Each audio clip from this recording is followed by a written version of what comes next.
These guys are battling a big old springer in that little tiny boat. The thing's already jumped a couple times. It's a monster. I can hardly see anything because of all this sun. I can't even see if I've got it on the boat here. Where's it at?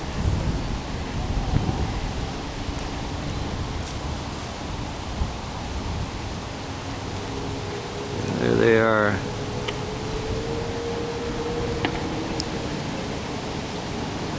The sun is very bright. It's about 3/4 of the way through May here. And there's fish in the river. We just watched one guy pull one in.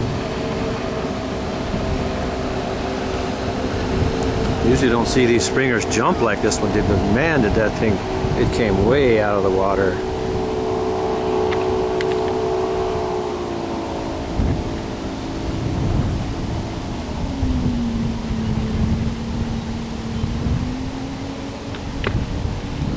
God, there it comes again. My God, that thing is huge. Oh my God, I hope you saw that. Oh no. There's no more bend in the guy's rod. Oh God, he busted off on that jump. Oh my God. That thing was 4 feet long, easy. Oh my God. Oh, they're gonna be sick. I've never seen a springer jump like that, and I've never seen one that big. Oh man. Oh boy.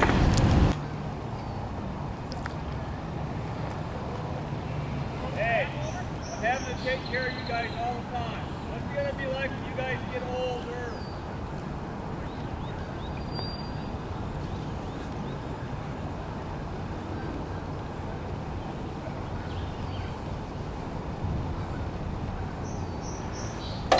Guys are out here catching shad, but the guy might be fighting a salmon. This guy here loaned him his net, and they're fighting a salmon. I heard him say they thought it was like a 40-pounder. God, I missed that jump yesterday. Oh my God. That was a 40-pounder. I saw a jump out of the Willamette River yesterday, and the goddamn camera went high.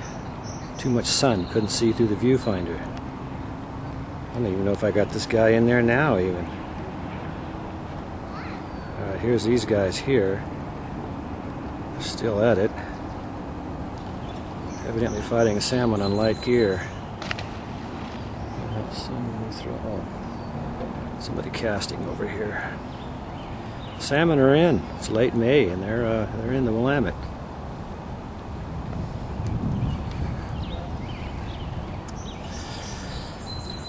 He set his net down. Maybe that means I should take a break on the filming here.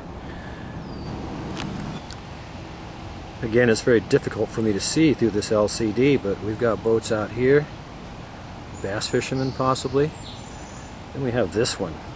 Some kind of duck boat. Where is it? Not even 1 foot of freeboard on that thing. Got an electric motor or something out there back trolling.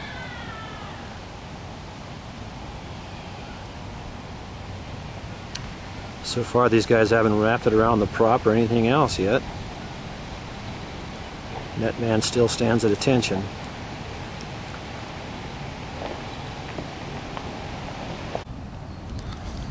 A lot of cars have shown up on the bank since I got here.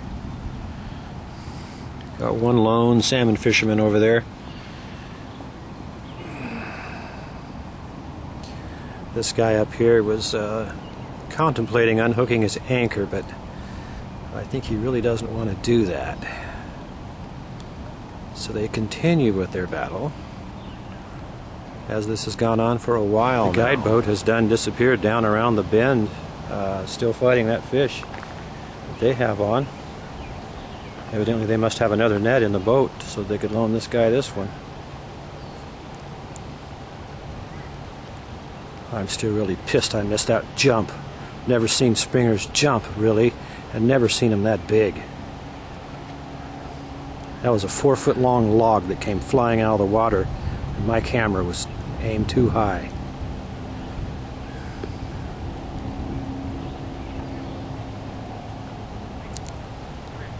And the battle goes on. Break time. He's grabbing the net back up again, maybe this time in hopes of using it. This fella here appears to be in a little tiny narrow kayak. Oh, they're saying this guy's saying he says the other guy was fighting a sturgeon. Oh, that's what was going on. The other guy has a sturgeon on. Have you seen if it's deeper or not?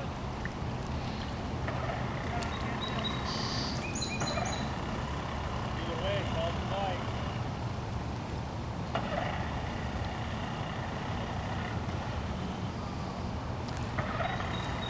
They keep messing with the outboard on that boat, starting it over and over. I don't know what's going on with their motor. As it steams away, he grabs the net. Looks like they're trying to maneuver while still anchored.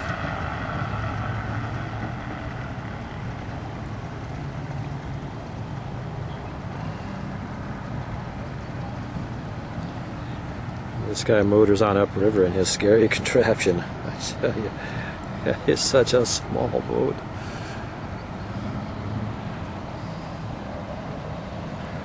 I take it it's probably inflated or something. I don't know.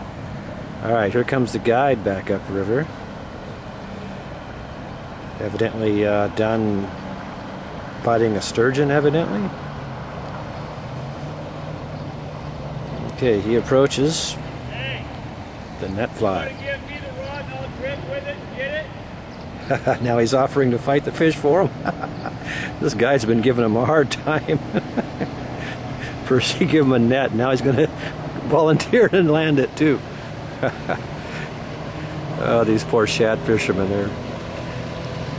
they won't feel so bad once they get that thing in the net though, if they can do that. Have it back to drag on. Have it back to drag on. He's handing the net back over. Drag off so fish can take line.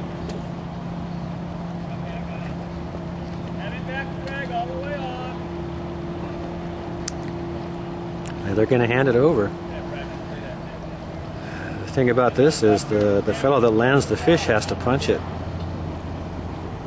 That's kind of like the law.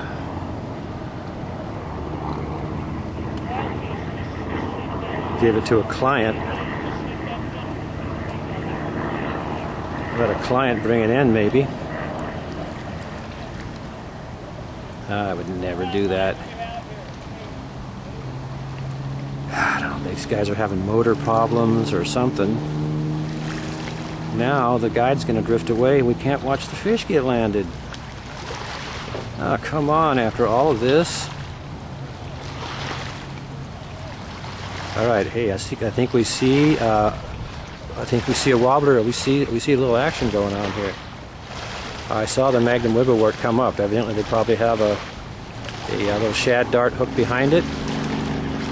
So what they need to do is get that net deftly underneath that fish. Don't lose it.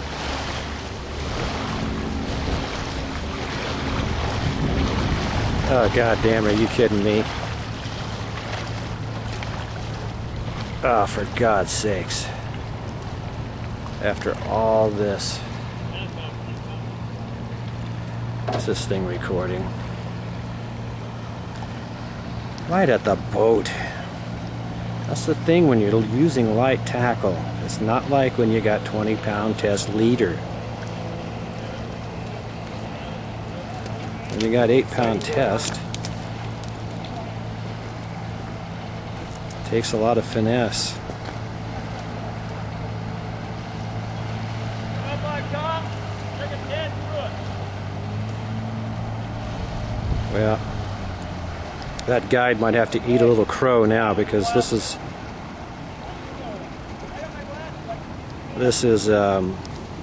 on tape here. Okay, he says it was a 20-pound wild salmon. It could not have been kept. He said he had his glasses on and he could see the fin. I think he does this for a living. Well, it looks like these guys got their Mercury running and they're pulling up anchor.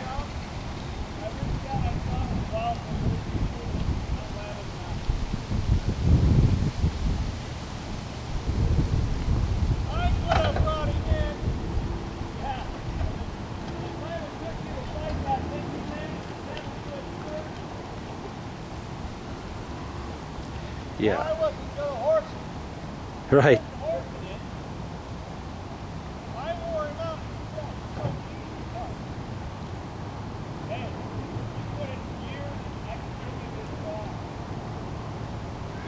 He's going to have to hand the rod back now to the guys as they have this discussion about horsing fish and finessing fish.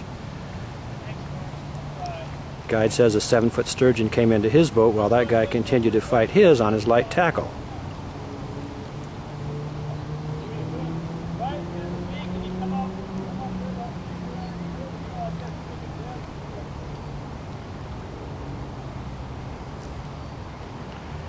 All those clients are just sitting there watching the show in his boat.